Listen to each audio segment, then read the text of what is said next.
Before that, I'm assuming that bunch of your audience would probably be founders and product managers and maybe Yeah. journalists.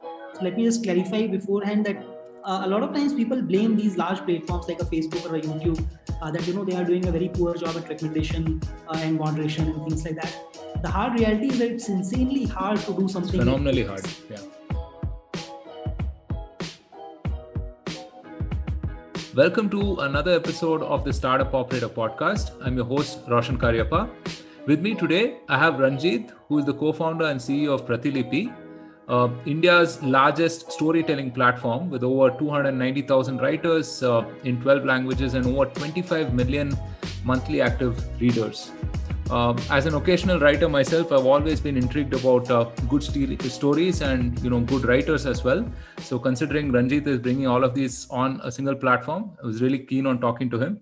Welcome to the podcast, Ranjit. Thank you so much for being here. Thanks a lot for having me here.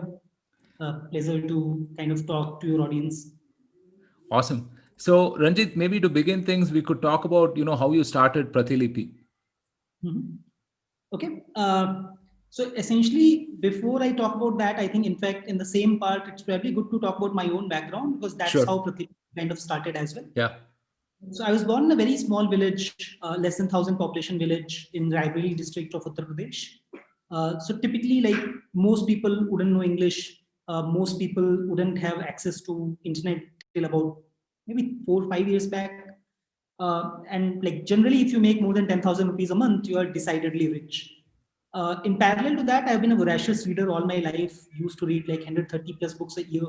Wow. Started by reading comics, then classical Hindi literature, then contemporary Hindi literature. And then I went on to pursue my engineering. And that is when I realized that Hindi content was simply not available. So I shifted to reading English, but I also started cribbing to my friends that this sounds ridiculous. It should be my choice if I want to read Hindi or English or like some other language. It should not be because of lack of access. So coming from lower middle class family, didn't really do anything about it at that time. Went and did my MBA, then worked at Vodafone for a couple of years. Then I quit my job in 2014, primarily as that seemed a little too easy. And I thought like you don't want to be comfortable when you're young in life.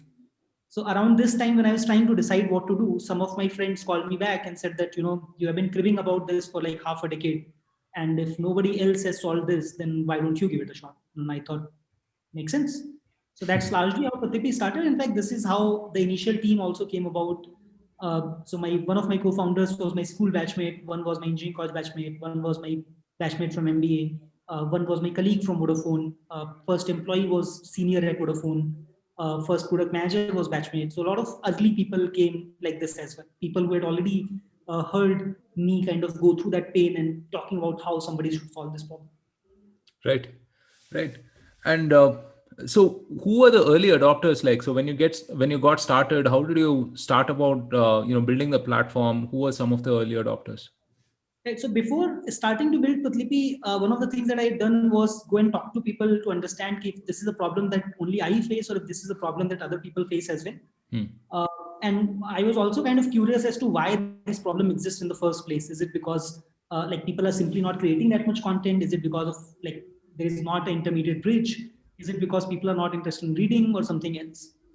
So one of the things that I did was I spoke to about 350, 400 odd authors in trying to understand the situation. So the first thing that we did when we decided to build Pratlipi was to reach out to the same people and basically say that, you have been talking about this problem that you don't have readership, you have to pay money to get published and all of that. So why don't, like, we are trying to build a platform that solves that problem, and why don't you kind of come and publish your content? So like most of our early writers basically came from this. I think we got about 100 odd authors out of these 400 odd authors that we spoke with. On the reader side, all we did was essentially we started promoting these content to our own friends and our own Facebook pages and things like that. More importantly, many of these writers were also like sharing these links on their own social media that my story has been published on Pratlipi and you can go and read that.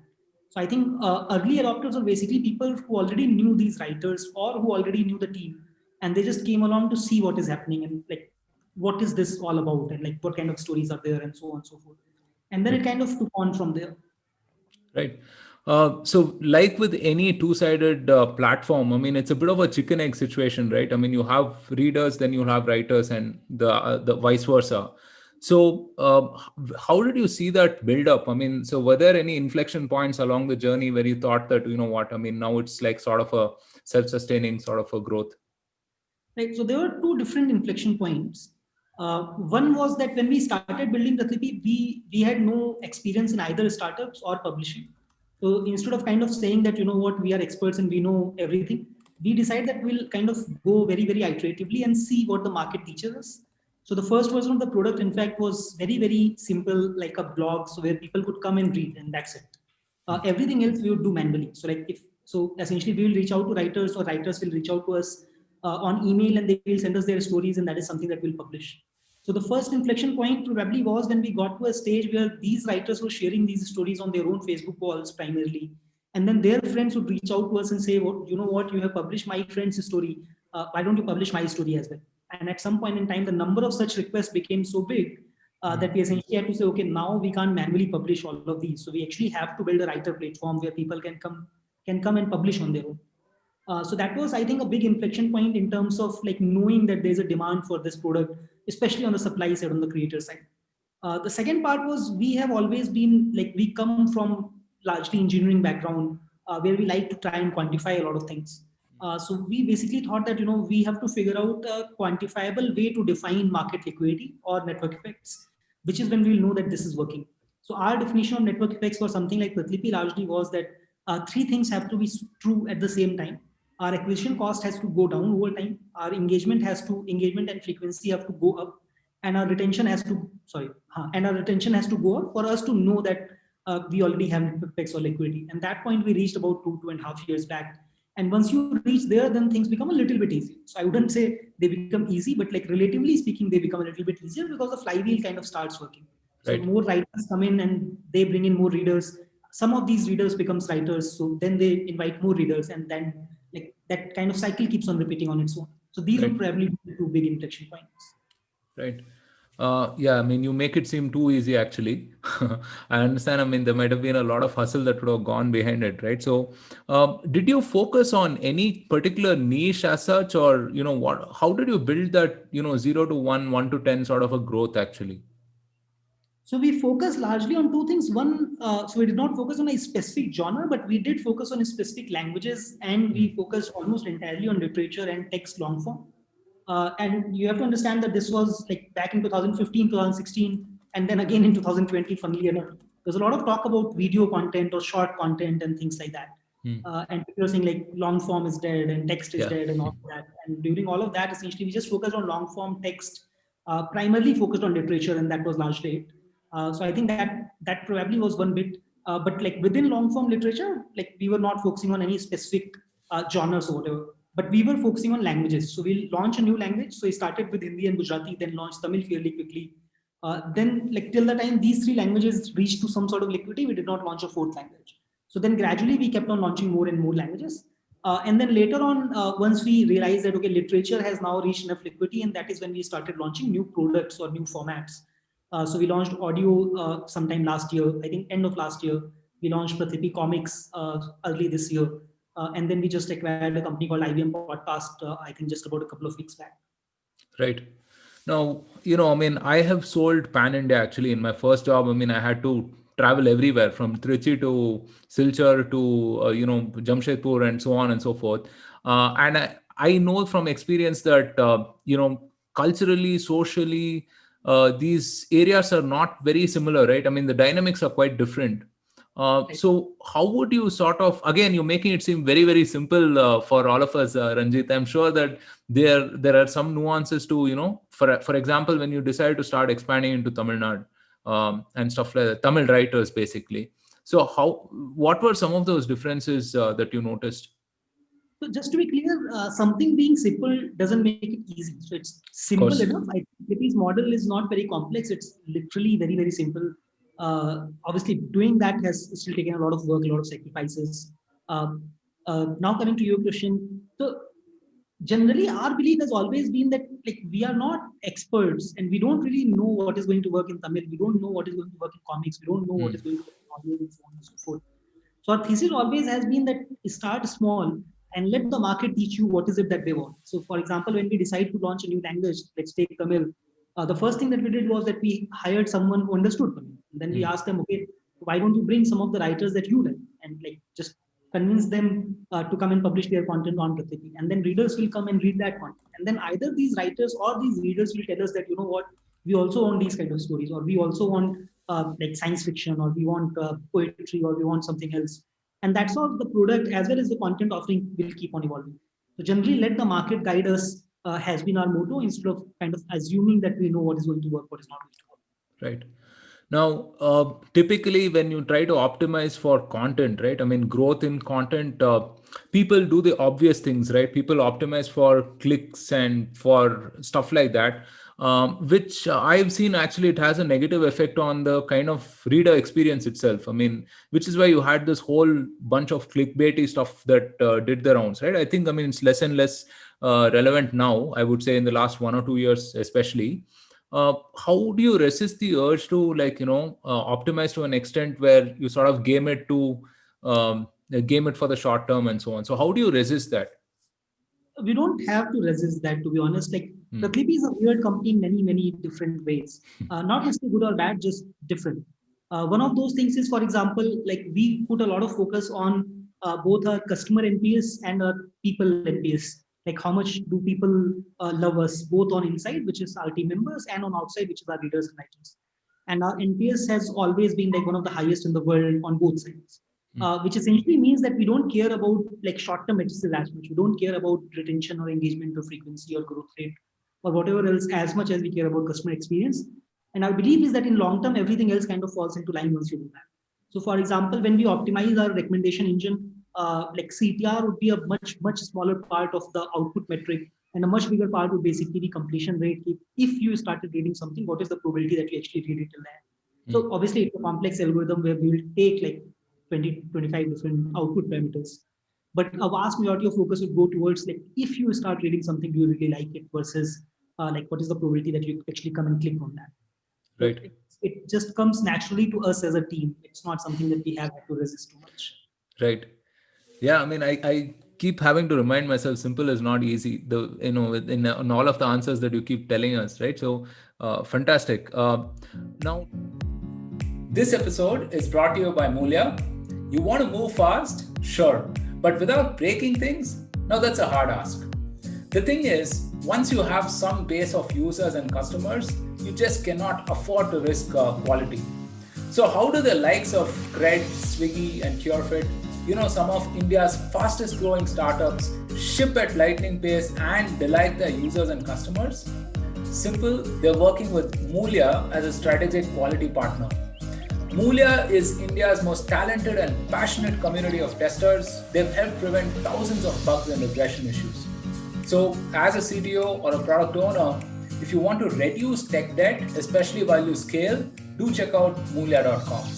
I've interviewed Mulya's founder and CEO Pradeep on the podcast earlier, and we spoke about how startups can improve quality while scaling and things to that effect. You should definitely check it out. I'll link to it in the description below. Now back to your regular programming. Fantastic. Now 25 million active users and so on, right? So you must have like a treasure trove of information, data in terms of, what reading patterns are like, what people typically consume, when they consume certain things, and so on and so forth. Any interesting trends that you've noticed? We could do a whole podcast on that.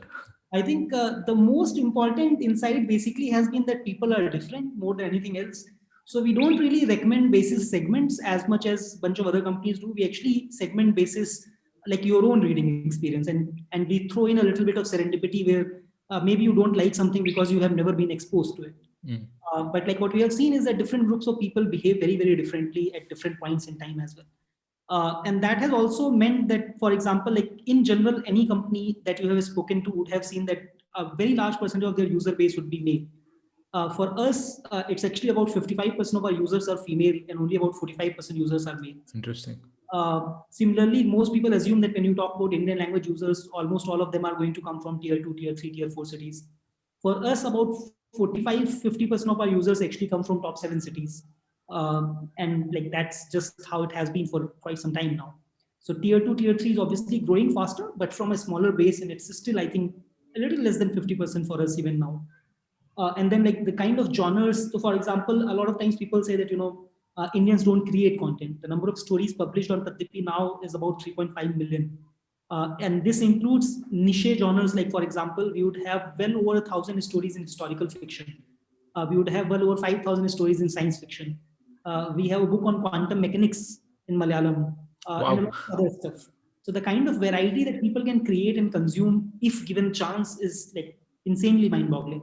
So I think the biggest insight is, instead of trying to form generalization and saying X or Y or Z, it's probably drill down a little bit deeper and kind of try and understand what the data actually says about different groups. Right. So a couple of times you've referenced this recommendation engine, right? As such, your algorithm as such.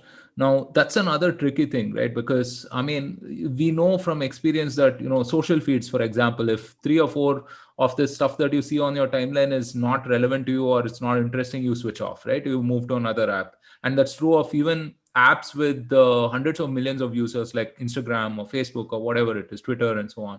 How do you so what is your thesis behind the recommendation engine? So give us a little bit of a sneak peek in terms of if I am a reader on Pratilipi, what is going behind what is under the hood basically? Before that, I'm assuming that bunch of your audience would probably be founders and product managers and maybe Yeah. journalists.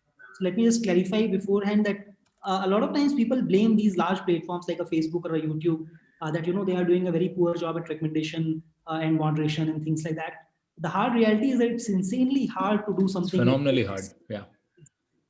And similarly, just figuring out what kind of stories like X likes versus Y likes is not an easy problem once you are thinking at scale. Yeah. And nobody can like ever do 100% job. So for us, we define recommendation into 2 different parts. One part is content that should not be there on the platform at all.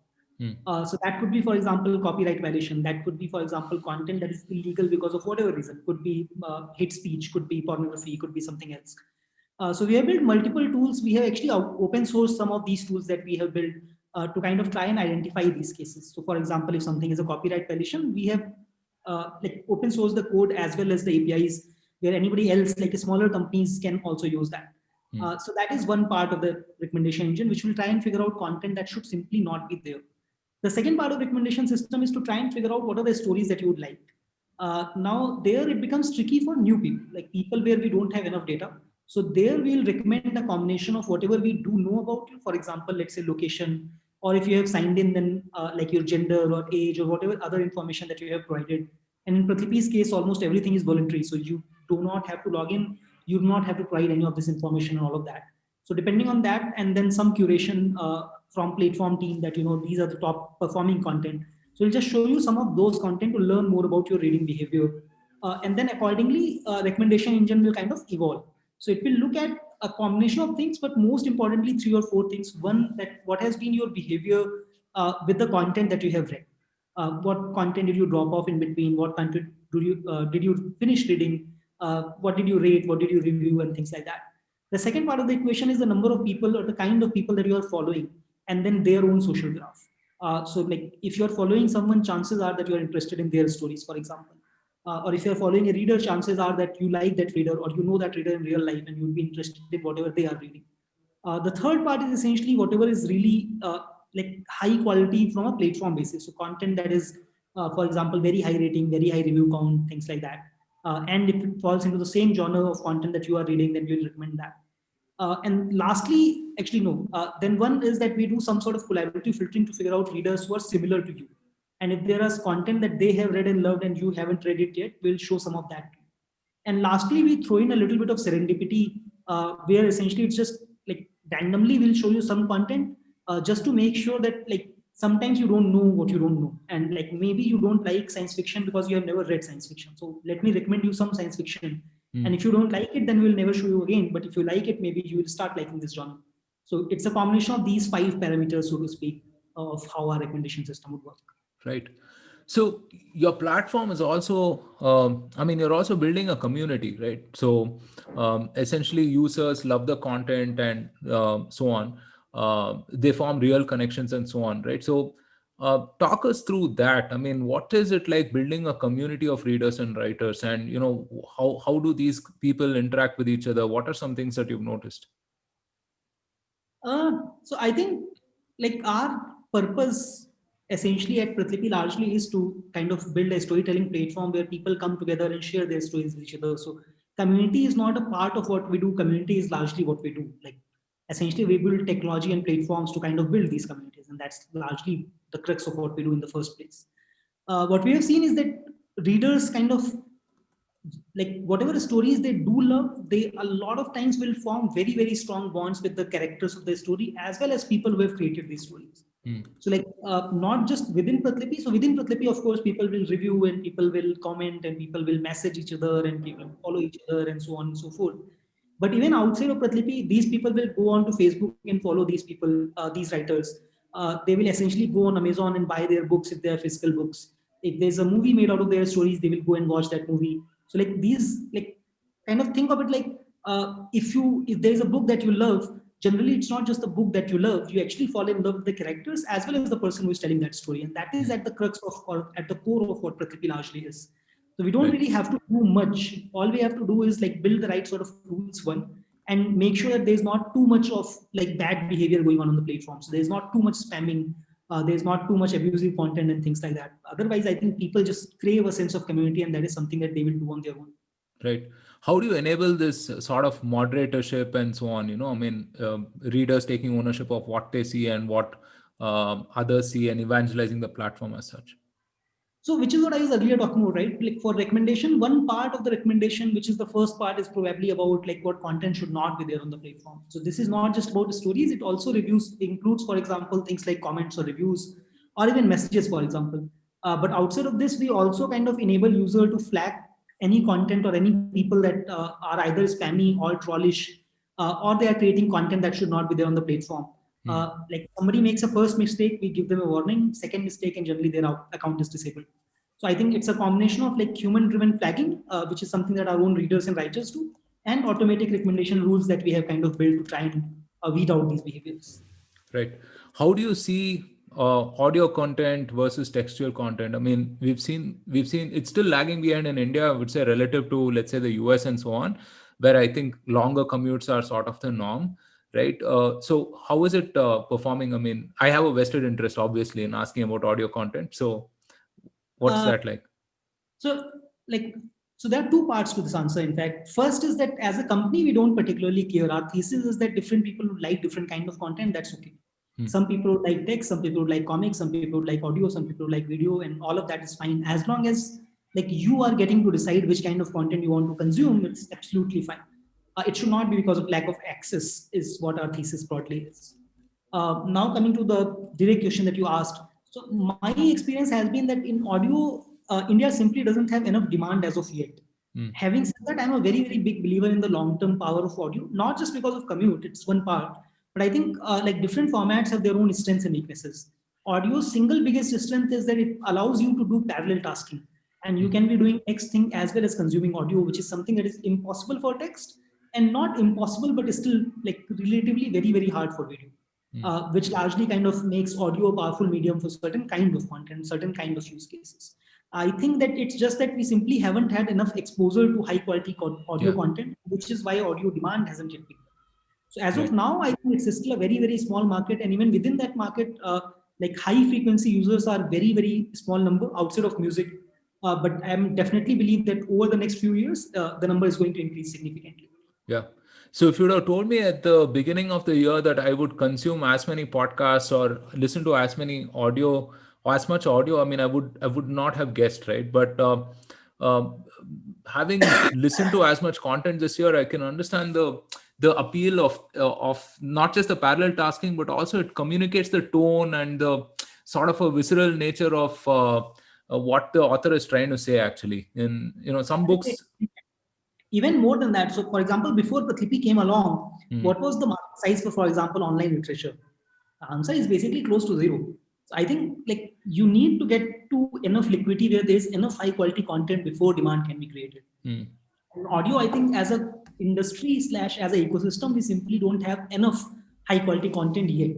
We are getting there. Don't get me wrong. A lot of people are doing absolutely great job, including startups, including larger companies like Spotify or Amazon. And like including a lot of independent hosts and podcasters. So I think it's just a matter of time before we have enough high quality content where that tipping point kind of happens. Absolutely.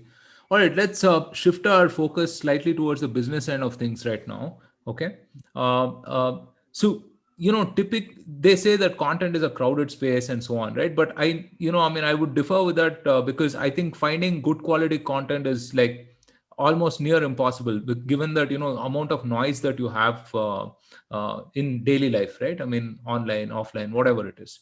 So, how are you thinking about the business as such? What are the certain monetization models, and how are you thinking about that? So our thesis broadly, as I was saying earlier, is essentially just to build a storytelling platform across languages, formats, whatever. So in fact, we generally believe that good competition, like increased competition, is actually good for everyone simply because it kind of expands the market itself. And I'm not sure if you have spoken with fellow founders, but for example, I spend 10% of my time helping other founders. And a lot of that time would be with people or with companies that others would consider as competitive. And having said that, like our thesis has always been if there are more companies kind of trying to solve that, it's good for everyone, including us. And it's not about one format or it's not about content, it's just about general ecosystem, like the overall ecosystem, it becomes better for everyone. Coming to the second question about monetization, so different products would kind of have different kind of monetization model. So for example, for Pratilipi Comics, we actually just launched monetization about a month and a half back. And that is an early access model. So what that essentially means is that comics are released on a weekly schedule, and you can read it for free for as long as or forever if you want. But if you want to read a little bit early, if you want to read the chapter that is going to be published next week, but you want to read it today, then you have to pay a small amount to read that. So that is for comics. For IVM podcast, it's going to be a threefold kind of monetization. First part is essentially just branded ads, mostly hosted, but could be something else as well. Second is like branded content where we are creating content for somebody else. And third is going to be again early access, something that will launch maybe after a year or so. For Pratilipi's core product, it's going to be more like Twitch. So you can, like again, majority of content is largely free. But if you want to support a particular creator, you can subscribe to that creator, you can gift to that creator and things like that. So like different products will have different monetization methods is how we are thinking about. The thing that will bind them all together is essentially that we will acquire the IP rights for the best stories on Pratilipi, and we'll leverage these stories or these IPs into other formats as well. And like some of this we could be doing within Pratilipi, some of these could be like outside of Pratilipi. So we could, for example, license some stories for Netflix to make a movie out of, to Spotify to make a show out of, but we might make a comics on our own, or we might make a podcast on our own, and so on and so forth. So I think IP is what is going to be the binding factor, but outside of that, different products would be monetized differently. Right. So subscriptions, ads, branded content, so on and so forth. Any early trends that you're seeing with any of these sort of models that you've launched? I mean, with subscriptions, for example, there is all. Sorry, you were saying? So I was saying we have only launched monetization in comics for now. We haven't yet launched monetization for either the core product or for IVM significantly. Right. For core product and IVM we have just started. Core product we are going to be starting in January next year, so just in about 2 months. I think the only trend that I can talk about is like that people are wrong or experts are wrong. So we are already seeing that generally a lot of times people say, for example, nobody pays for intangible content like digital content and things like that. Yeah. And we have, as I was saying, like comics is actually free to read. Like you don't have to pay. The only time you have to pay is if you want to read early. And we are already seeing, I would say, like much better signs than what I would have thought of in terms of people paying to read just early. Awesome. So that's just one surprise or one insight that I think I have to share right now. Right. One of the ways that you have to grow also is through partnerships and so on, right? So how are you thinking about partnerships, let's say the likes of Netflix or the likes of other media houses and content creators and so on and so forth? So how are you thinking about that? So a lot of different ways, to be fair. So we already have licensed some stories to some outside people for example, publishing a physical book, for audio stories, for a TV series, for a web series. This is already done. We are also in conversations for movies, games, and bunch of other stuff as well. So a lot of these, some of these are, for example, like one-time deals. Some of these are more like long-term partnerships. But we also have other partnerships. For example, in IVM, we are kind of looking at smaller, let's say, studios where they want to create podcasts, but they don't have enough distribution or monetization in-house. So there we are essentially saying that, okay, we will partner with you to kind of distribute as well as monetize your content for you. So we would be partnering with different kind of people for different kind of things.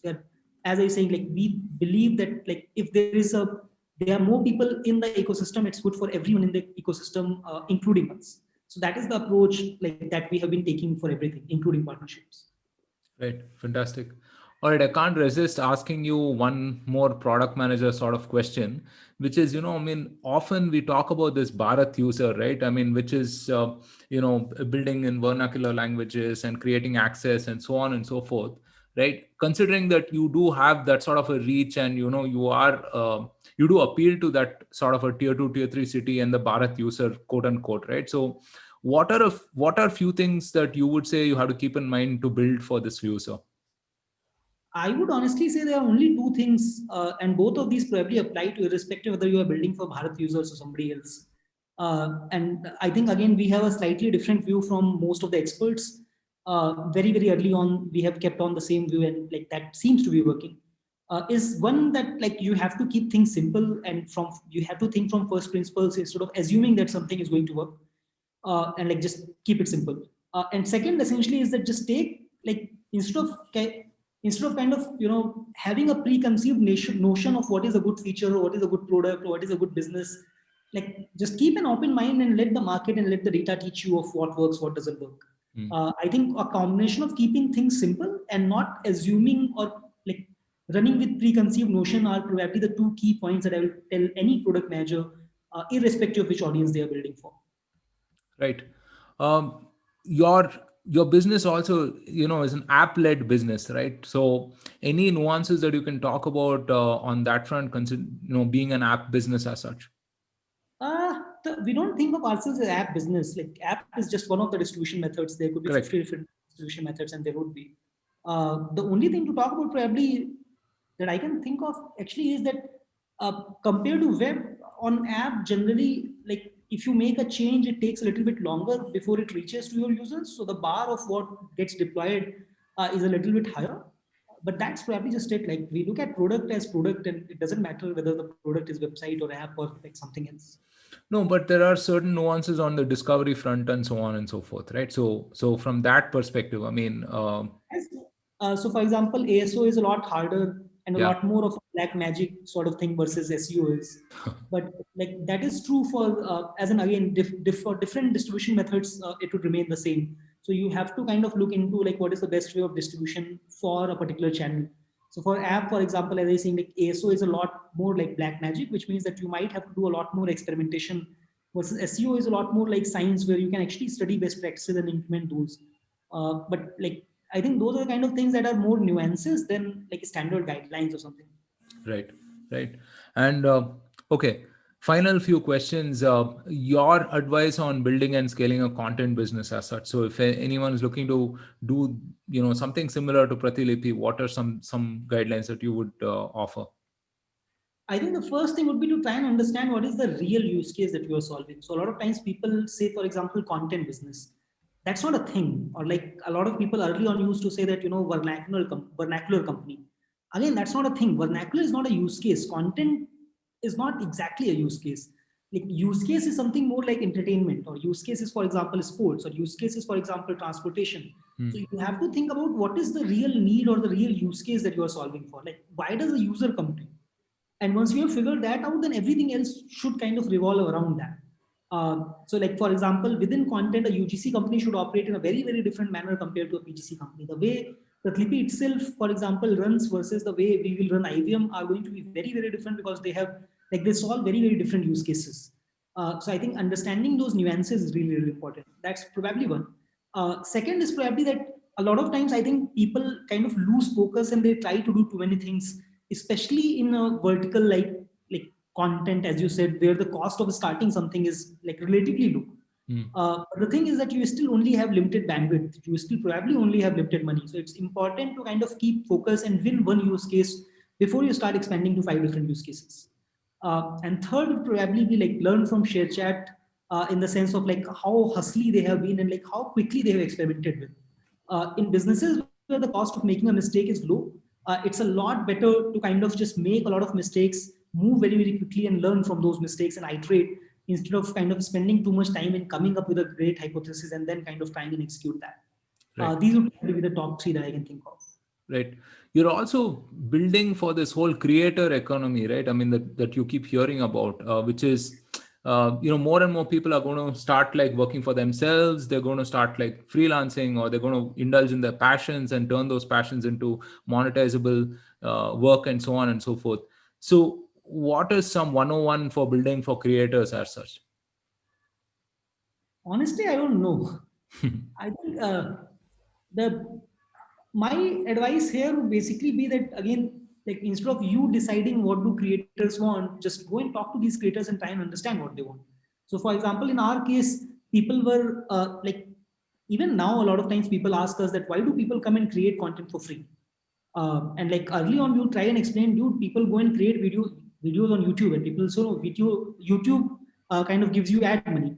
And like, how many people actually make ad money on YouTube? The answer is very close to zero, as in a percentage terms, not in terms of actual users. Most people create videos on YouTube because they like creating videos, or they want these videos to kind of be watched. Most people don't do it for money. Similarly, why do people tweet? Almost no. Like again, some people make money by tweeting, sure, but most people don't tweet because they make money. Most people tweet because they want to be a part of the conversation. They want to learn from other people. They want to share their own views and so on and so forth. So in our case, for example, we realized that why do most people write? Most people write because number one, they want an audience. Number two, they want a social proof. They want to be a part of a community, to talk to their own readers, to talk to other writers, and so on and so forth. And then they want. So we essentially said that, okay, let me try and focus on solving the first problem first. Let me give you an audience. Then we said, okay, let me go a step further and let me give you more social proof. Then we are now saying that, okay, let us go a step further and let us give you like a monetization opportunity. So I think it's important to kind of, instead of assuming that every creator is like me and every creator wants the same thing, well, just go and talk to your creators and figure out what is that they want and that you can solve for, and then solve for that. Right. That is probably the only thing that I can think of. Right. So 5 years in the journey, I think 2015 is when you started. What are officially, right? Officially started building 2014. We launched 2014 September. 2015 is when the company was incorporated. Right. What are a couple of anecdotes that you remember? I mean, that stand out in in this journey so far. So a few. Most of these will be related to users or team kind of like doing something that we wouldn't have expected at that time. So the first one that I can remember, and which is still probably my favorite memory, is like 2, 3, 4 months after we started, like very, very early on. So like someone basically mailed us, actually I don't remember if it was mail or WhatsApp or Facebook, but somebody essentially messaged us saying that, thank you for building Pratilipi. I was worried that my 4-year-old daughter doesn't know anything about Gujarati. So they were, I think, in USA or Canada. And like, thanks to Pratilipi, I read her one poem or one story every day. And now she has started kind of combining characters to make words in Gujarati. And I couldn't have been prouder. So I think like that was the first like really aha moment for us when we were building Pratilipi. Fantastic. That will always probably be one of my favorite memories of Pratilipi. Second is something where we felt genuinely proud. Actually, second and third, they both happened in a similar duration of time, like within a month or two. So one was like there were a couple of girls, I think in somewhere in Maharashtra, who were not girls, sorry. So there were some transgenders, I think, which were being captured by someone, or actually, let us cut that because I don't remember the actual incident. Right. I remember something basically like somebody read an article on Pratilipi and then these like kids were essentially rescued. But I don't remember enough details to be able to put that correctly, and I don't want to give incorrect details for something as important as this. And the one which happened very close to this was like a mother essentially published a letter to her daughter who was suffering from a rare form of cancer. And that letter was actually published by the leading journal within that field of cancer as an inspiration to other people, like whom like somebody in their family is going through a similar situation. And we felt again so proud. There were 2 women authors in Gujarati, one in India, one I think I want to say Canada, but I'm not sure, who exchanged like 200 odd letters between themselves on Pratilipi. Like one would write something and then the other would write something. And like a lot of people are following along on the chain. So these are just some of the incidents that we kind of remember fondly. It's amazing, right? So, I mean, when I listen to you talk about these things, I mean, it just and I've experienced this in my own way as a founder as well earlier, that when people kind of think that you celebrate numbers and you celebrate these milestones and whatever it is, right? I mean, and sure, I mean, you do celebrate all those things, but the things that stand out are all these anecdotes, right? Or all these, like, some customer experience memory or someone telling you that your product potentially changed something for them. So that's fantastic. So the kind of things that keep you going more than anything else. Yeah, absolutely. So you've covered a bunch of things about what your plans are and so on. Anything else that you would like to talk about way forward for Pratilipy? I think one part that we did not cover is probably, and something that, as I was saying earlier, Pratilipy is a weird company in many, very different ways. This culture, I think, is one part that we may want to cover. Yeah, let's talk about that. Yeah, so we probably have one of the highest independent and transparent culture that you ever see anywhere, definitely in India. Like there have been cases, one of those was just announced recently. Like there have been cases, for example, where a group of people at Pratilipy built a product within Pratilipy, and then like once it started working, they went out and launched that as a company and raised reasonable amount of like outside capital. When I say reasonable, I mean like multiple $1 million within a few months. And all of this while, like most of this while they were working in Pratilipy, and that's the kind of culture that we have had. Like the kind of freedom that people get, the kind of ownership that people get is insane. That also means that people kind of perform well above their like what they are supposed to do. So for example, like till about a year back, our marketing team size was 0. At that time when we had like 10 plus million monthly active users. Right now, like even though our employee NPS is one of the highest in the world, like till about a month back, we had a HR team of 0. We just hired someone for talent acquisition, which was our first HR hire about a month back. Wait, hang on. I have to interrupt you there. Now, when you talk about your kind of business, I mean, I instantly would have assumed that you have a bunch of performance marketers trying to optimize the numbers and get you in front of as many people as possible, right? But did you just say that you had 0 marketers? Yep. Okay. I mean, again, it's simple. You make it sound simple, but I'm sure it's not easy. So care to... The kind of independence that people had, which essentially meant that, a lot of different people would want to try out different performance marketing things. Like our product managers would know more marketing than most marketing people because, well, they could. Like, so the guy who is running my comics vertical, for example, I think is 24 or 25. He joined us as an Android developer, did that for 6 months. Then he said, I want to do front end. Then he said, I want to do back end. Then he said, I want to do product. Then he said, I want to lead a business. And now he's running an entire vertical. And again, I don't know exactly, but I'm pretty sure he's 24 or maybe 25. And that's just how Pratilipy kind of works. Fantastic. So how big is your team right now? Including IBM, I think 90 people. Okay. And how do you drive that culture? I mean, so it's very clear you have like a sort of a heterodox, quirky sort of a culture, right? So how do you drive that culture as you scale?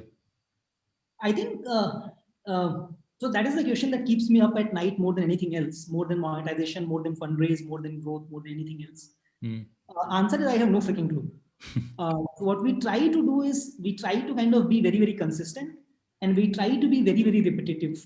And we try to always think of long term instead of thinking of short term. And that's probably it. Like we have no freaking clue how we are going to scale this. We just think that, as long as our intentions are correct and we are thinking of the long term, hopefully this will persist. I'm not saying that this will remain how it is. It will evolve, hopefully for the better. But hopefully the key parts and the parts that people like will kind of stay. Wow. All right. So final question to you. I mean, you've built a content platform, right? I mean, so what is the kind of, you mentioned this briefly as well. I mean, you used to read a lot of Hindi literature and whatnot.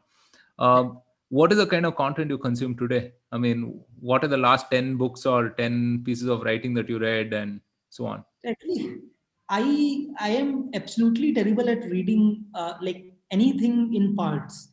So either I don't read or I binge read, which means that I have stopped reading books altogether because I don't have enough time to binge read a book. And I'm not good at like reading one chapter today and one chapter tomorrow and so on and so forth.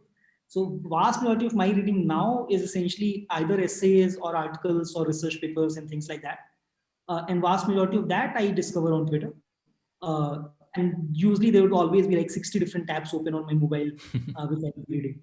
Right. So, anything you would recommend to our audience? I would recommend them to get on Twitter and spend like a couple of hours following the right sort of people and use that as a discovery mechanism instead of kind of following just one book or one essay. Like build a wider perspective of tools that you have. So in fact, this is my biggest problem with MBAs, and I am an MBA, that a lot of times we kind of force fit models into everything that, this is good and this is bad, and like Porter's 5 forces is God and so on and so forth. Real life doesn't work like that. Real life has nuances and 50,000 shades of gray. You want to have 1,000 tools in your toolbox, and then you want to have the wisdom to figure out which kind of tool should be applied in what kind of situation. And the only way to build that is to actually consume a wide variety of content, like including people that you absolutely hate, so that you actually understand that perspective. So I really like what I think Buffett said, or it might have been Charlie Munger, that I never get into an argument unless I can explain the other side's position better than they can. And that's actually the right way to think of business in general, or growth in general. So you have to consume a wide variety of content to be able to form a meaningful opinion. All right, Ranjit, that's a fantastic note to end the podcast on. This has been a fascinating conversation. Thank you so much again for being on the podcast, and look forward to talking to you again. Of course, thanks a lot for having me here, Roshan. It was a pleasure. Thank you so much for listening. If you liked this episode, then don't forget to subscribe to us on your favorite platform and share this episode with all of your fellow startup operators. Also, follow the Startup Operator on LinkedIn and Twitter for more updates. Stay safe, take care, and see you soon on a brand new episode of the Startup Operator.